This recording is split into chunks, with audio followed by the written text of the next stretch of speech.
what are the main challenges in your mind facing the UK nightlife industry? We're in a time when young people are going out less, when people have less money in their pocket. We've had a cost of living crisis and 14 years of austerity. The money people have as disposable income is not as much as it once was.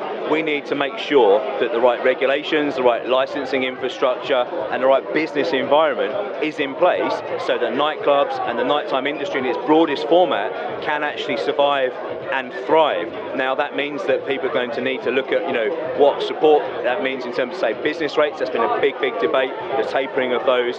Also, when changes are happening in the law, what's the way in which businesses that are going to then have to take the financial cost of that can soak that up and do so in a way that means they don't have to shed staff.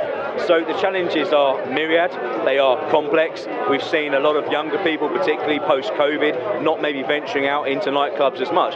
But at the end of the day, I'm someone that's passionate about electronic music and passionate about the nighttime industry because it gives so many opportunities. It brings people together who might not ever come together. You can make your best friend on the dance floor one night. You might be friends with 10, 20 years later. But it's also a £10 billion part of the UK economy. And so what we want to say is that the biggest challenge, government have got to listen. They've got to make sure this industry is actually one they are helping as much as steel, as much as manufacturing, as much as the NHS, as much as our public services.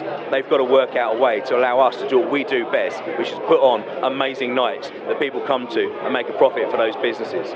When it comes to nightlife as a whole and government policy and legislation and how people view nightlife, do you think nightlife needs a revolution? I think it definitely does in terms of the thinking. Nightlife shouldn't be something that's there to be managed or seen as a problem by the police or something just to be regulated or clamped down on. Actually, it needs to be seen as part of the cultural fabric of our local communities and society.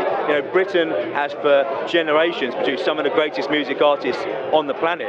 We still do to this day. We need to have the venues where people can go and listen to that music live, and local authorities and the police seeing that as a positive, not just something that's going to be resource intensive for them to deal with, or that the priorities of, say, local residents that have maybe moved into an area and are complaining about noise. We need to have a fair and balanced situation because actually those nightclubs are not only the hub of local communities, but also somewhere that generates a lot of money for those local communities, and that needs to be pushed as well.